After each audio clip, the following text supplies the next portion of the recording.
So today we're going to look more at the process of adding images to the NFTs.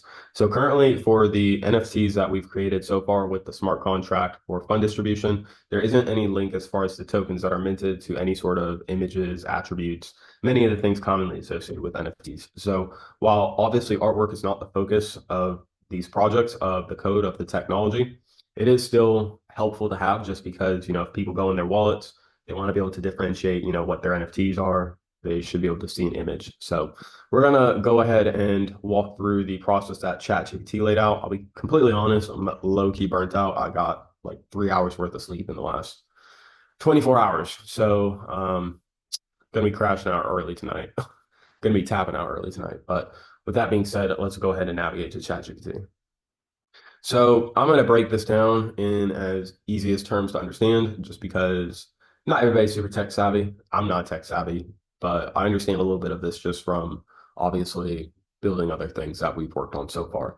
So the first thing that it's mentioning is obviously connecting the data for the images to the contract itself. So the first part is obviously setting up files that are going to hold the information, such as, the URL for the image. And so there's a few different links that I had provided here.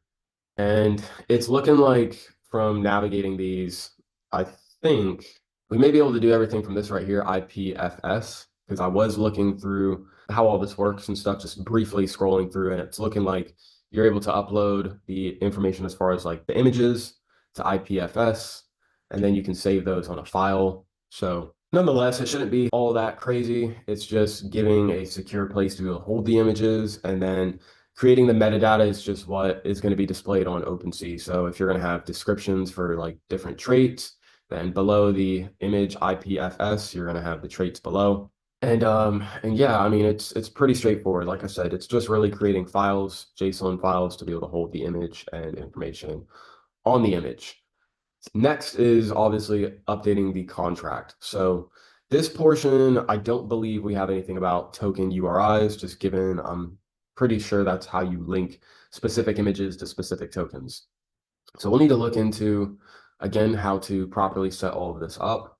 But essentially, you want to link it so that when you're minting a new token, it's going to, connect to the images you've already preset and link the image to the newly created NFT. And then after that, it's pretty straightforward. You're pretty much just testing, making sure everything's running smooth, and honestly, a fairly short process from there. So this shouldn't be all that difficult. I know, obviously, saying things are different from doing them, but it should be a fairly straightforward process. So we'll get to working on this tomorrow. I should be up pretty early in the morning, so we'll probably just make this one of the first things that we do.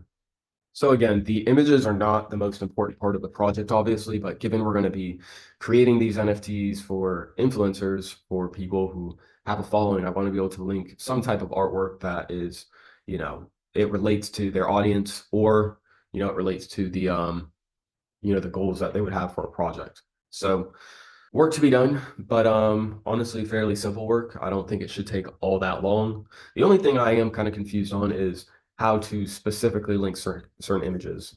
So from looking at the first response we generated from ChatGPT, it's looking like you just named the JSON file to match the coin. So, if it's for coin one, JSON one. So we'll go through the process, but again, it should be fairly simple. I don't see it being something that takes, more than a day, more than a day to finish. So the only thing I am a little confused on though is obviously like with ChatGPT, I've just noticed it will spit out different code at times for, different responses. Like sometimes you can modify a response only by like a few words that to us doesn't seem like it makes a difference, but I guess it does to ChatGPT.